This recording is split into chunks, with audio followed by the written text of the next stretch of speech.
The Rabbit and the Crystal Stream. In a sun-dappled meadow where wildflowers swayed in gentle breezes, there lived a young rabbit named Nibble. His burrow sat beside the most beautiful crystal stream that wound through the woodland like a silver ribbon. The water ran so pure and clear that you could see every pebble on the bottom, and schools of tiny silver fish that darted between the rocks.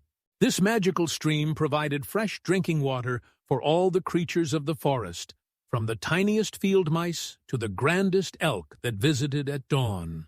Nibble was known throughout the meadow for one particular trait. He wanted everything immediately and had no patience for waiting. When berries were still green on the bush, he would pick them anyway and complain about their sourness. When winter stores were being gathered in autumn, he would eat his collection before the first frost, then go hungry when snow arrived. His mother often sighed and told him, "Good things come to those who wait, my dear." But Nibble never seemed to listen.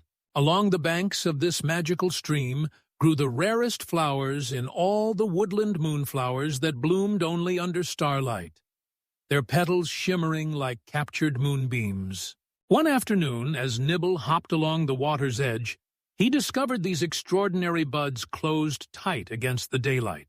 An ancient turtle named Solomon, who had lived by the stream for nearly a century, slowly made his way over to where Nibble stood admiring the flowers.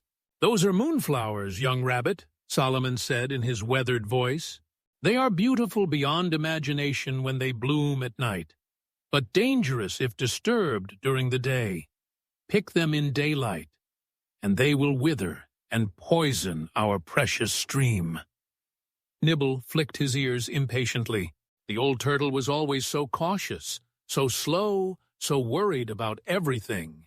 Surely one little flower couldn't cause such terrible problems. The next afternoon brought the hottest day of summer. As Nibble sat panting in whatever shade he could find, his ears drooping with the heat, his eyes kept wandering to the largest moonflower bud. Its closed petals were tinged with an ethereal silver that seemed to glow even in the harsh daylight, promising untold beauty within. He imagined how magnificent it would look decorating his burrow, how the other young rabbits would gasp with admiration, how even the sophisticated does from the oak grove would finally notice him. The woodland was perfectly quiet. All the other animals were napping through the oppressive heat. Even Solomon had retreated deep into his shell for an afternoon rest. No one would even see him take just one small flower. What harm could there really be? The old turtle was probably just being overly dramatic, as elders often were. After all, there were dozens of moonflower buds along the stream. Surely the loss of just one wouldn't matter. Unable to resist any longer, Nibble reached out and plucked the largest bud. The moment his paws touched the stem, the flower turned as black as midnight and crumbled to dust between his fingers. A thick, dark liquid oozed from the broken stem and dripped into the crystal stream.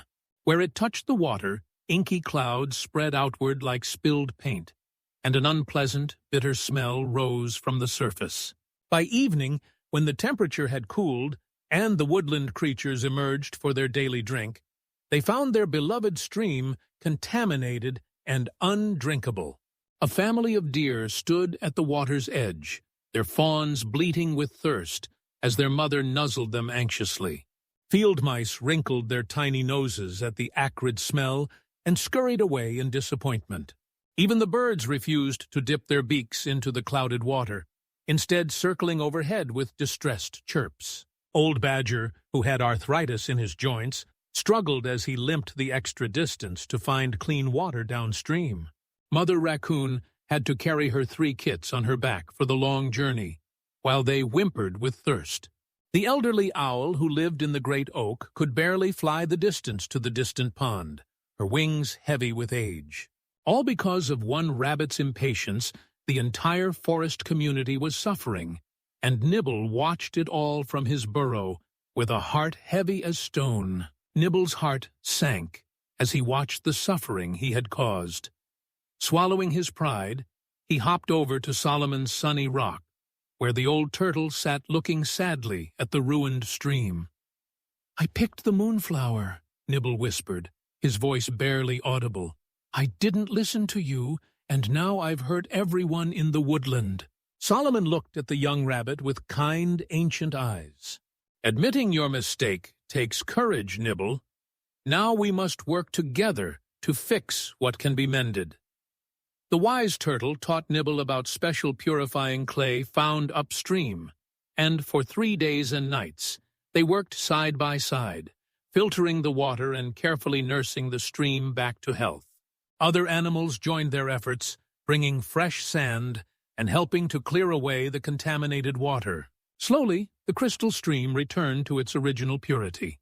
That night, as the first stars appeared in the darkening sky, the remaining moonflowers opened their shimmering petals in a display of breathtaking beauty, far more magnificent than Nibble had ever imagined. The young rabbit sat beside his old friend Solomon, watching the flowers dance in the starlight, and realized that some things are worth waiting for. From that day forward, Nibble became known not for his impatience, but for his thoughtfulness and his willingness to seek the wisdom of those who had lived longer.